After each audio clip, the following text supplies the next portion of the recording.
Hallo Freunde, geht's euch gut? Sind ihr noch gut drauf? Hat er noch Power? Ah ja, viel Power brauchen wir dieses Jahr, ne? Wir haben ja das Superwahljahr 2009, ein richtiger Wahlmarathon. Mein lieber Mann, da geht's schwer ab. Sind alle gar schon richtig aufgeregt. Der Peter Müller ist zu seiner Chefin Angela Merkel, hat gefragt: Frau Merkel, glauben Sie, dass wir die Wahl dieses Jahr gewinnen? Hat die gesagt: Herr Müller, jeder, der im Saarland einigermaßen bei Verstand ist, wird Ihnen seine Stimme geben. Da hat der Brad Pitt gesagt: Das nutzt uns nicht, wir brauchen die Mehrheit. Ja, Freunde.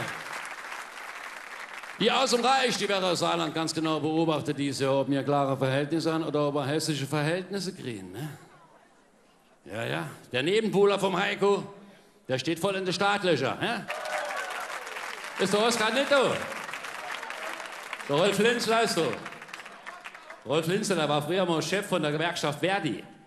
Der hat sich halb kaputt geschafft, damit sein Leid besser bezahlt wäre. Finde ich ja gut. Der hat die halbe Uniklinik Homburg damals lahmgelegt. Der hat so hart geschafft, da hat er es ans Herz gekriegt. Da hat er müssen in genau die Klinik sich ein neuer Herzschrittmacher machen lassen. Und die waren fair. Die haben gesagt: Herr Linzler, wollen Sie roter oder schwarzer Herzschrittmacher? Sagt er: Ich bin Gewerkschafter, ich will ein roter Herzschrittmacher. Gut, sagt der Professor, haben die dem roter Herzschrittmacher innenoperiert, ihre Operation war vorbei. Hinterher, der Professor kommt und sagt: Und Herr Linzler, geht's Ihnen gut? Sagt er: Ja, ich merke gar nichts. Habe ich überhaupt den Herzschrittmacher gekriegt? Ei, sicher, sagt der Professor. Ei, habe ich auch einen roter Herzschrittmacher gekriegt? Ei, klar, sagt der Professor. Ei, was ist denn der Unterschied zwischen dem roten und dem schwarzen Herzschrittmacher?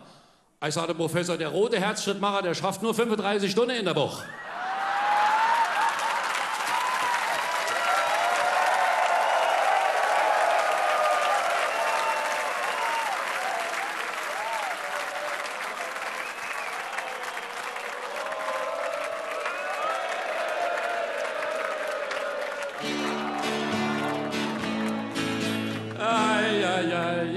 Täuschen euch nicht, die Linke wird immer stärker.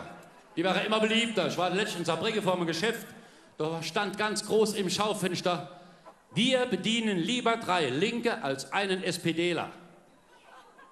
Bin ich einen Schritt zurück, haben wir genau geguckt. Habe ich gesehen, es war ein Beerdigungsinstitut. Ja. Aber der Heiko Maas hat unmissverständlich gesagt: Liebe Wählerinnen und Wähler, mir verspreche Ihnen gar nichts, aber das halten wir auch. Und er hat seine Wirtschaftskompetenz voll unter Beweis gestellt. Der Heiko Maas ist nach Saarlouis zu den Fortwerken, hat der ganze da umsonst geschafft. Riese Aufregung im Werk. Hat er gehört, der Heiko Maas schafft bei uns. Jo, schafft er am Band. Nö, sie lassen eine freie rumlaufen. Ja, alles Wahlkampf. Dieses Jahr geht es sowieso in dieser Wirtschaftskrise nur um die Automobilindustrie. Ne? Wie der Hubert Ulrich mitgekriegt hat. Wo ist er dann? Ne? Hubert, ja. Guck mal, jetzt hat er schon die letzte Klamotte an hier. Wie der mitgekriegt hat, kriegt 2.500 € Abwrackprämie für dein altes Auto. Da hat er sich in sein Aldi Klepperkiste gehuckt, ist auf den nächsten Schrottplatz gefahren, hat gefragt: Was kostet das, wenn ich mein Auto in die Schrottpresse gebe? Oh, sagt der Schrotthändler, wenn Sie drin hucke bleiben, kostet es nichts.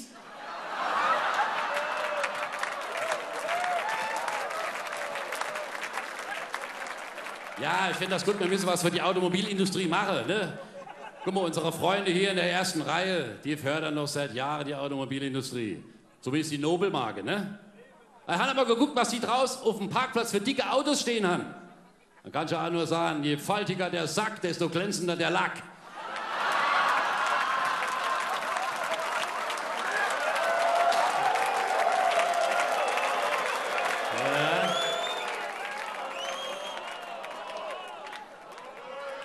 Die Männer sind sowieso wie Autos. Du kannst jeden Mann mit dem Auto vergleichen, in jeder Altersstufe. Guck mal, der Mann mit 20. Das ist ein Rennauto, ne? Immer volle Power, immer auf die Überholspur. Wenn er bremst, zack, dann steht er. Ab 30 der Mann, das ist ein Cabrio. Nach alle Seiten offen und zu jedem Modellwechsel bereit. Ab 40 der Mann ist ein Postauto. Immer im Einsatz bei regelmäßigem Verkehr. Und dann ab 50 ein Geländewagen. Kennt alle Höhe und Tiefe, verkehrt aber nur noch bei schlechtem Wetter. Und dann ab 60 der Mann, der ist endlich ein Oldtimer. Der macht noch immer mehr Spritztour. Ja, da muss er aber von Hand angekurbelt werden.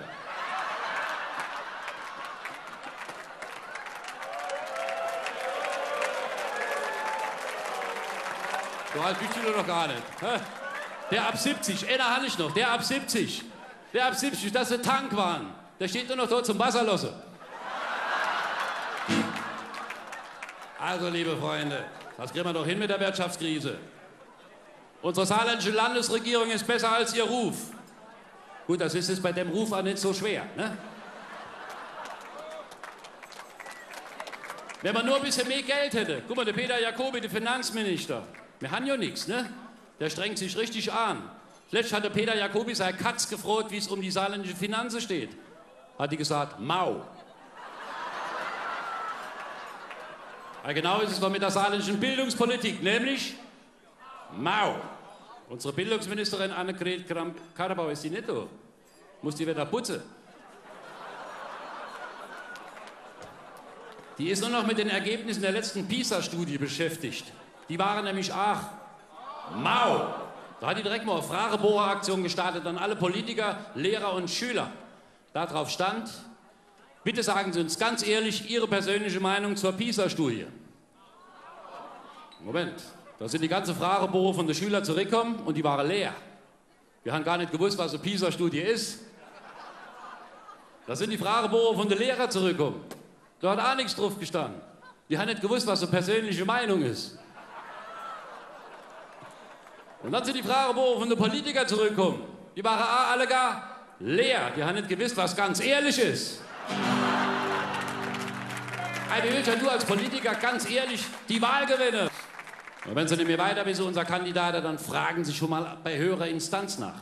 Der Heiko Maas, der Peter Müller und der Oskar Lafontaine, den waren beim lieben Gott und haben wir noch gefroht. Hat der Heiko als erster gefroht, lieber Gott, wann habe ich endlich im Saarland die absolute Mehrheit? Hat der liebe Gott gesagt, oh, so in 28 Jahren. Hat der Heiko gesagt, das ist für mich uninteressant, da bin ich nicht mehr im Amt. Kommt der Peter Müller und sagt, lieber Gott, wann bin ich im Saarland endlich noch beliebter als der ehemalige saarländische Ministerpräsident Franz Josef Röder? Sagt der liebe Gott, och, so in 25 Jahren. Sagt der Peter Müller, das ist für mich uninteressant, da bin ich nicht mehr im Amt. Dann kommt der Oskar und sagt, lieber Gott, wann bin ich endlich noch einmal saarländischer Ministerpräsident? Sagt der liebe Gott, das ist für mich uninteressant, da bin ich nicht mehr im Amt.